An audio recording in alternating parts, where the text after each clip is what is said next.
Hello all, welcome to Harsha TNPSC class. இன்னைக்கு நம்ம Vijayanagar Bahmani part 3 video பார்க்குறோம். பார்ட் 1 and 2ல கிட்டத்தட்ட ஒரு 65 கொஸ்டின்ஸ் நம்ம டிஸ்கஸ் பண்ணியிருப்போம். இந்த வீடியோவில் 30+ கொஸ்டின்ஸ் டிஸ்கஸ் பண்ணுறோம். டோட்டலாக கொடுத்துருக்க கொஸ்டினே 15 தானே மேம் அப்படின்னா ஒரு கொஸ்டினும் கீழேனா ரெண்டு ஸ்டேட்மெண்ட் கொடுத்துருக்கேன். விச் மீன்ஸ் நம்ம ஒரு கொஸ்டின்லையும் ரெண்டு கொஸ்டினோட டிஸ்கஷன் பார்க்குறோம். அந்த மாதிரி இன்னைக்கு நம்ம 30 கொஸ்டின்ஸ் டிஸ்கஸ் பண்ணுறோம். கொஸ்டின்ஸ் பார்க்கலாம். 31st question, choose the correct statement. நம்ம கொடுத்துருக்க எல்லா கொஸ்டினும் maximum choose the correct statement தான். அதில் ரெண்டில் எது கரெக்ட் அப்படிங்கிறத கண்டுபிடிக்கணும். A option, Domingo Paes wrote that the kings had women astrologers, clerks and accountants. இதில் நமக்கு விஜயநகர் பாமினி பற்றி பேசியிருக்காங்க. விஜயநகர் கிங்டம் பற்றி நமக்கு டொமிங்கோ பேயஸ் வந்து கிங்ஸ், அங்கே இருக்க women astrologers, clerks and accountants பற்றி பேசியிருக்காங்கன்னு கொடுத்துருக்காங்க. பேசுனது வந்து டொமிங்கோ பேயிஸ் இல்லை, நுனஸ் அப்படிங்கிறவர். தமிழில் பார்த்துடலாம். ராஜாக்களுக்கு பெண் ஜோதிடர்கள், குமாஸ்தாக்கள், கணக்காளர்கள் இருந்ததாக டொமிங்கோ பயஸ் எழுதினார். டொமிங்கோ பயஸ் இல்லை, நுனஸ்.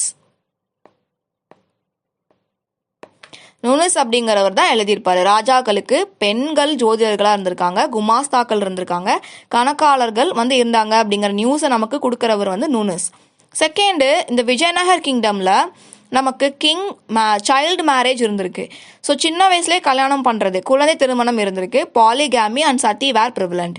குழந்தை திருமணம், பலதார மனம் மற்றும் சதி ஆகியவை பரவலாக இருந்தது. இது கரெக்டு. விஜயநகர் கிங்டமில் நமக்கு சத்தி இருந்திருக்கு, பாலிகாமி இருந்திருக்கு, சைல்டு மேரேஜ் இருந்திருக்கு.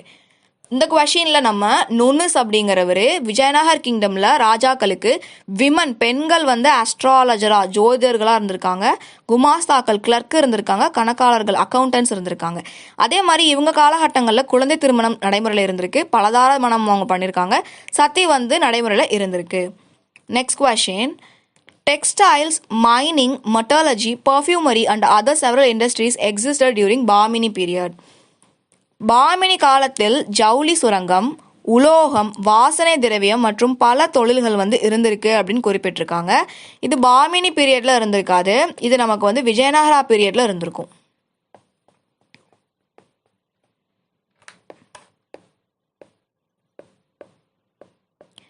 விஜயநகர காலத்தில் தான் நமக்கு ஜவுளி, சுரங்கம், உலோகம், வாசனை திரவியம் மற்றும் பல தொழில்கள் வந்து இருந்திருக்கும். Textiles, mining, metallurgy, perfumery, other several industries நமக்கு விஜயநகரா பீரியட்ல இருந்திருக்கு.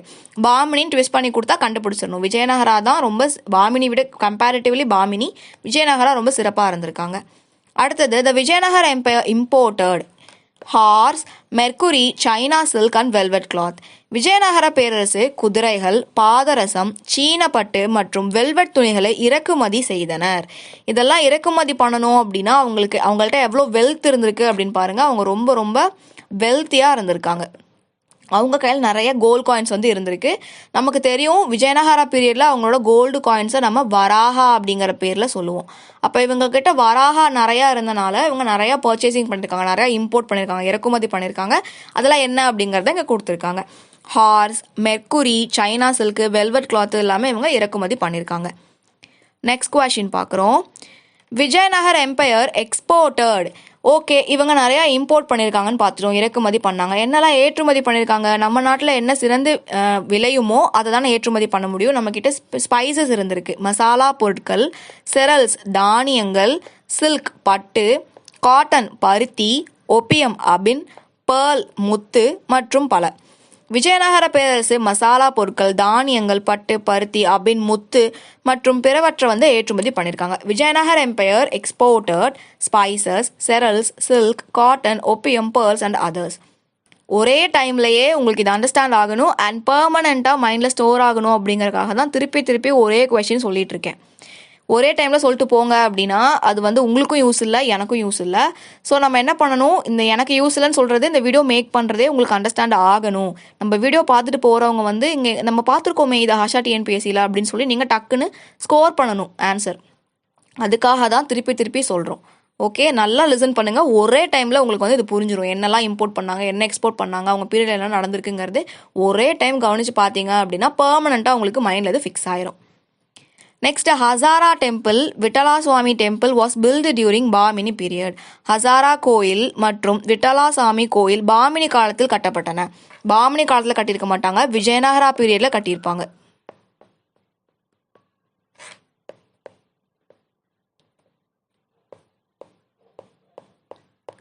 அப்போ நமக்கு ஹசாரா டெம்பிள், விட்டலா சுவாமி டெம்பிள்லாம் விஜயநகரா பீரியட்ல கட்டியிருக்காங்க.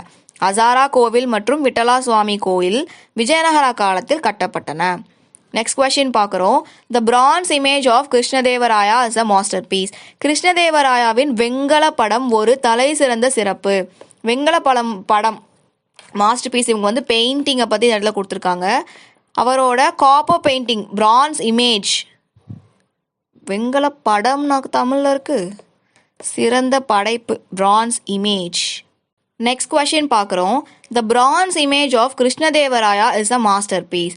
கிருஷ்ணதேவராயரின் வெங்கல படம் ஒரு தலை சிறந்த படைப்பு. கிருஷ்ணதேவராயாவுக்கு பிரான்ஸில் ஒரு இமேஜ் வச்சுருக்காங்க, பிரான்ஸில் ஒரு ஸ்டாச்சு ஒன்று வச்சுருக்காங்க. இதில் இமேஜ்னு குறிப்பிட்டிருக்கு, அவன் சிலையை வந்து சொல்லியிருக்காங்க, ஸ்டாச்சு. ஓகேவா? வெங்கல படம் நீங்கள் குறிப்பிட்டிருக்காங்க, வெங்கல சிற்பம், அந்த சிற்பம் வந்து ஒரு தலை சிறந்த படைப்பாக இருக்குது அப்படிங்கிறது correct. Sanskrit literature was only developed.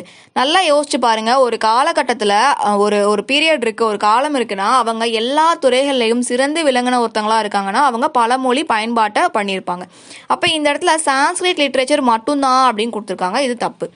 நமக்கு தெரியும் கிருஷ்ணதேவராயா நிறையா புக் எழுதியிருப்பாரு, அதுவே தெலுங்கு கன்னடாலலாம் இருந்திருக்கும். அப்போ இவங்க கிட்ட சான்ஸ்கிரிட், தெலுங்கு, கன்னடா போன்ற மொழிகள் வந்து பயன்பாட்டில் இருந்திருக்கு. அடுத்த கொஸ்டின் பார்க்குறோம். Commentaries for Vedas was written by Sayana. வேதங்களுக்கு விளக்க உரைகள் சயனரால் எழுதப்பட்டது.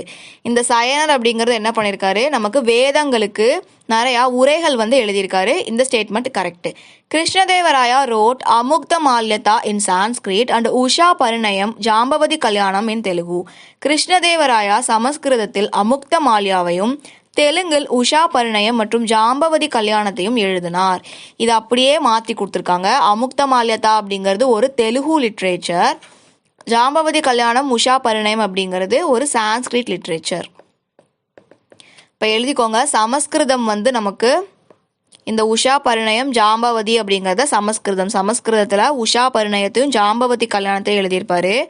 அமுக்த மால்யதா வந்து தெலுங்கில் எழுதப்பட்டது ஒன்று, தெலுங்கில் எழுதப்பட்டது அமுக்த மால்யதா. ஹைலைட் பண்ணியிருக்கேன் பாருங்க, சமஸ்கிருதத்தில் எழுந்தது உஷா பரிணயம் ஜாம்பவதி கல்யாணமும், அமுக்த மால்யதா வந்து தெலுங்கில் எழுதப்பட்ட ஒன்று. ஓகே, சாயனா அப்படிங்கிறவர் தான் வேதாஸ்க்கு வந்து உரை எழுதியிருப்பாரு, அது கரெக்டாக தான் கொடுத்துருக்காங்க. நெக்ஸ்ட் கொஸ்டின் பார்க்குறோம். The rulers of Aravidu dynasty were weak and incompetent. Aravidu வம்சத்தின் ஆட்சியாளர்கள் பலவீனமானவர்களாகவும் திறமையற்றவர்களாகவும் இருந்தனர். ஆமாம், இந்த ஆரவீடு தான் வந்து ஃபைனலாக வந்திருப்பாங்க.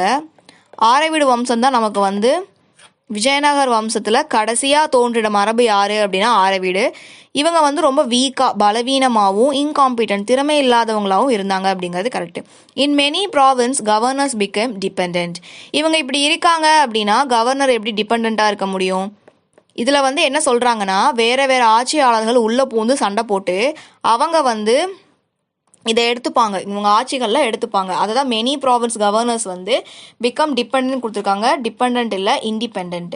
இவங்க ரொம்ப வீக்காக இருக்கனால, இப்போ ஒரு ராஜ்யம், ஃபார் எக்ஸாம்பிள் இது நம்ம ராஜ்யம்னு எடுத்துக்கலாம், இது ஒரு ராஜ்யமாக இருக்குது அப்படின்னா இது ரொம்ப வீக்காக இருக்குது, இவங்களுக்குள்ள இங்கே ஃபுல்லாக கவர்னர் இருக்காங்க அப்படின்னா, இதை மொத்தமாக ஆட்சி பண்ணுற அரசர் வந்து வீக்காக இருக்காங்க அப்படின்னா, இந்த தனித்தனியாக ஆட்சி பண்ணுறவங்க என்ன பண்ணுவாங்க, நாங்களே ஒரு அரசுன்னு தனித்தனியாக பிரிஞ்சிருவாங்க.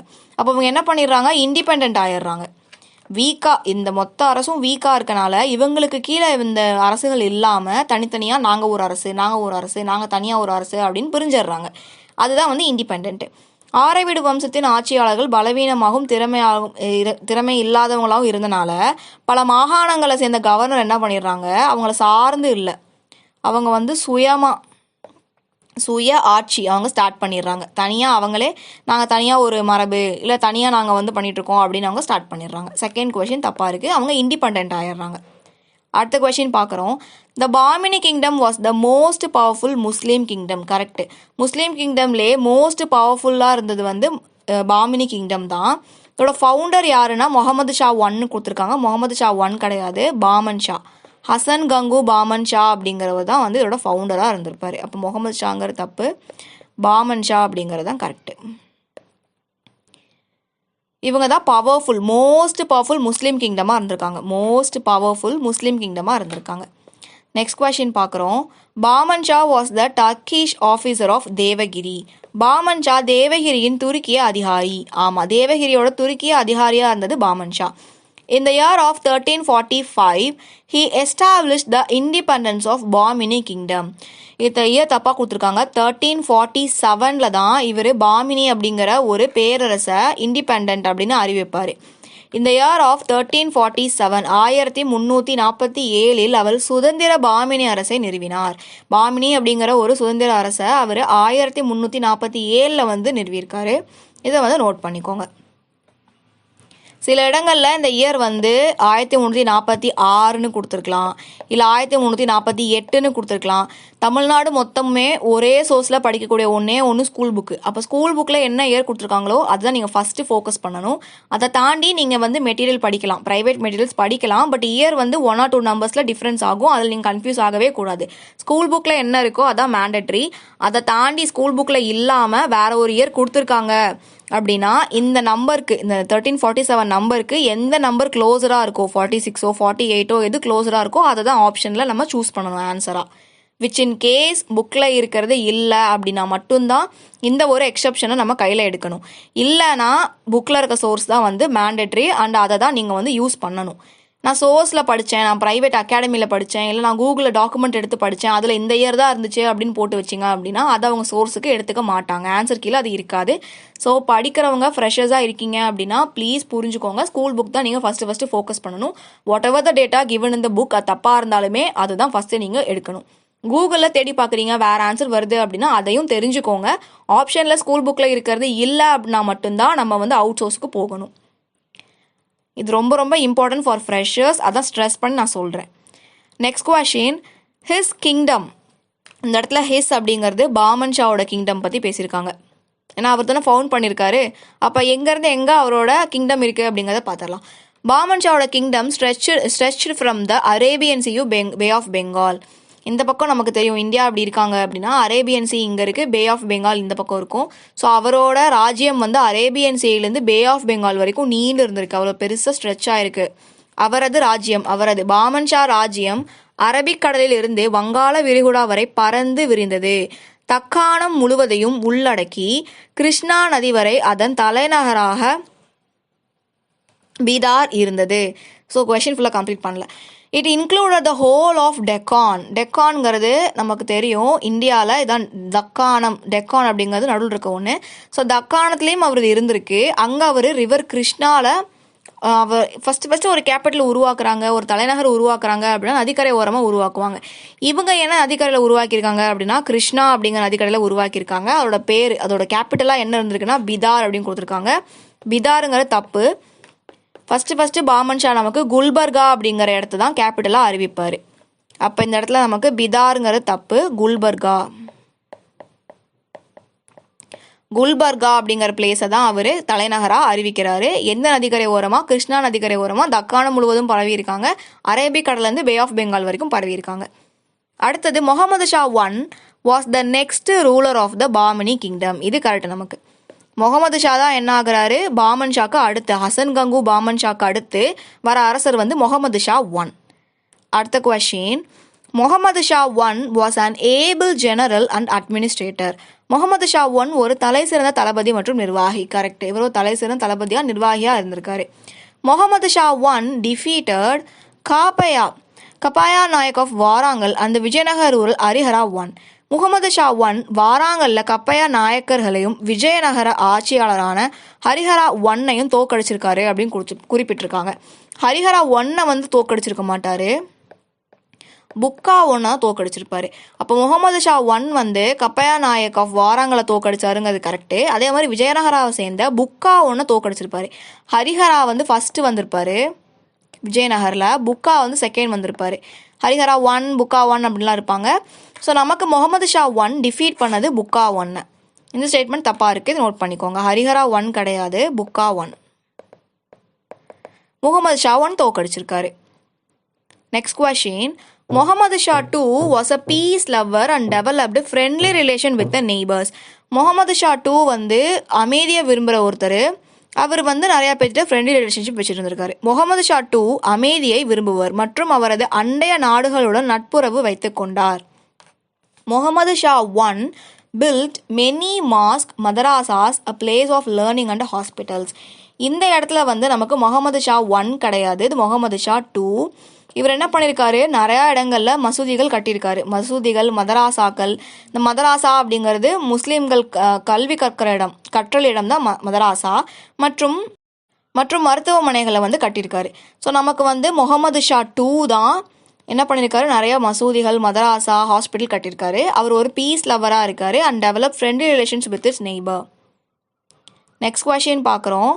Feroz Shah Bahmani was a great general. Muhammad Shah IIக்கு அடுத்து வரவர் ஃபெரோஸ் ஷா பாமினி. இவர் ஒரு கிரேட் ஜெனரலாக இருக்கார். ஸோ ஃபெரோஸ் ஷா பாமினி ஒரு சிறந்த தளபதி. He defeated the Vijayanagara ruler of Devaraya II. இவர் தேவராயா II அல்ல, தேவராயா I தோக்கடிச்சிருப்பார். தேவராயா I தோக்கடிச்சு இவர் வந்து சிறந்த தளபதி அப்படிங்கிறத வந்து நிரூபிச்சிருப்பார். யாருன்னா ஃபெரோஸ் ஷா பாமினி. தேவராயா I அப்படிங்கிறத டிஃபீட் பண்ணவர் தான் இந்த ஃபெரோஸ் ஷா பாமினி. அடுத்த question. Ahmad Shah succeeded Feroz Shah Bahmani. Feroz Shah Bahmani was an unkind and heartless ruler. இந்த இடத்துல அகமது ஷா தமிழில் பார்த்துடலாம். ஃபெரோஸ் ஷா பாமினிக்கு பிறகு அகமது ஷா பதவி ஏற்றார். இது கரெக்ட். ஃபெரோஸ் ஷாக்கு அடுத்து நமக்கு அகமது ஷா வராரு. ஃபெரோஸ் ஷா பாமினி ஒரு இரக்கமற்ற மற்றும் இதயமற்ற ஆட்சியாளர். ஃபெரோஸ் ஷா பாமினி கிடையாது, அகமது ஷா இருக்கார் இல்லை, அவர் தான் வந்து நமக்கு இரக்கமற்ற மற்றும் இதயமற்ற ஆட்சியாளராக இருந்திருக்காரு. அகமது ஷா இங்கிலீஷ்லேயே சேஞ்ச் பண்ணிக்கோங்க. ஃபெரோஸ் ஷா பாமினி இல்லை, அகமது ஷா அப்படிங்கிறவர் தான் நமக்கு ஒரு இரக்கமற்ற இதயம் இல்லாத ஒரு ஆட்சியாளராக இருந்திருக்காரு. நெக்ஸ்ட் கொஸ்டின் பார்க்குறோம். Ahmad Shah conquered the kingdom of Warangal. Ahmad Shah அப்படிங்கிறவர் வாராங்களோட கிங்டமை கேப்சர் பண்ணாரா? கரெக்டு, கான்குவர் பண்ணியிருக்காரு. அகமது ஷா வாராங்கல் ராஜ்யத்தை கைப்பற்றினார். கரெக்டு. Ahmad Shah change his capital from Bidar to Gulbarga. First பார்த்துட்டோம். குல்பர்கா நமக்கு கேபிட்டலாக ஃபவுண்ட் பண்ணது பாமன் ஷா. அப்போ பிடார்லேருந்து குல்பர்காவுக்கு மாற்ற முடியுமா? ஆல்ரெடி குல்பர்கா தான் இருக்குது. ஸோ குல்பர்காலேருந்து பிடாருக்கு மாற்றிருக்காங்க. என்ன பண்ணியிருக்காங்க, குல்பர்கா அப்படிங்கிற இடத்துலேருந்து பிடார் அப்படிங்கிற இடத்துல தலைநகரை மாற்றிருக்காங்க.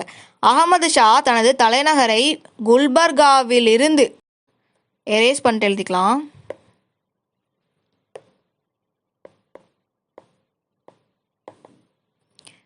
பிடாருக்கு மாற்றிருக்காரு. குல்பர்காவிலிருந்து பிடாருக்கு மாற்றிருக்காரு. நெக்ஸ்ட் கொஸ்டின் போகிறோம். இந்த வீடியோவோட last question. Muhammad Shah III became the sultan at the age of 11. 11 கிடையாது, at the age of 9. Mohammed Shah III அப்படிங்கிறவர் சுல்தான் ஆயிருப்பார் இந்த ஏஜ் ஆஃப் 9. 9. முகமது ஷா 9 வயதில் சுல்தான் ஆனார். Under Muhammad Gawan's able leadership the Bahmani kingdom became very powerful. Muhammad கவானின் திறமையான தலைமையின் கீழ் பாமினி ராஜ்யம் மிகவும் சக்தி வாய்ந்ததாக மாறியது.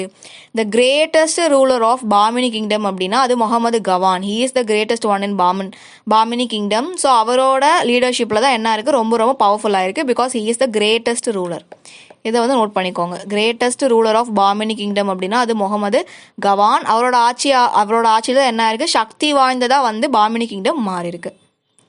உங்களுக்கு இந்த வீடியோ யூஸ்ஃபுல்லாக இருக்கும்னு நினைக்கிறேன். நம்ம சேனலில் போடுற வீடியோஸ் உங்களுக்கு யூஸ்ஃபுல்லாக இருக்குது. ஃபுல்லாக பார்க்கறதுனால நிறையா கொஸ்டின் கெயின் பண்ண முடியும் அப்படிங்கிறத நீங்கள் ட்ரஸ்ட் பண்ணிங்கன்னா நம்ம சேனலில் சப்ஸ்கிரைப் பண்ணிக்கோங்க. அண்ட் நீங்கள் நம்ம டெலகிராம் குரூப்பில் ஜாயின் பண்ணாமல் இருக்கீங்க அப்படின்னா ஹர்ஷா TNPSCயில் ஜாயின் பண்ணிக்கோங்க. நம்ம டெலகிராம் குரூப்பில் நம்ம குவிஸ் போட்டுட்ருக்கோம், உங்களுக்கு அது யூஸ்ஃபுல்லாக இருக்கும். அண்ட் நம்ம நம்ம சேனலில் கம்யூனிட்டிகளை கூட நம்ம போல் போட்டுட்ருக்கோம், நிறைய கொஸ்டின்ஸ் டிஸ்கஸ் பண்ணிகிட்ருக்கோம். அதை நீங்கள் ஆன்சர் பண்ணி நிறைய நியூ கொஸ்டின்ஸ் நீங்கள் தெரிஞ்சுக்கலாம். உங்களுக்கு இந்த வீடியோ பிடிச்சிருந்தா ஃப்ரெண்ட்ஸுக்கு ஷேர் பண்ணுங்கள். நம்ம சேனலை மறக்காமல் சப்ஸ்கிரைப் பண்ணிக்கோங்க. இந்த வீடியோ ஃபுல்லாக பார்த்ததுக்கு ரொம்ப தேங்க்யூ.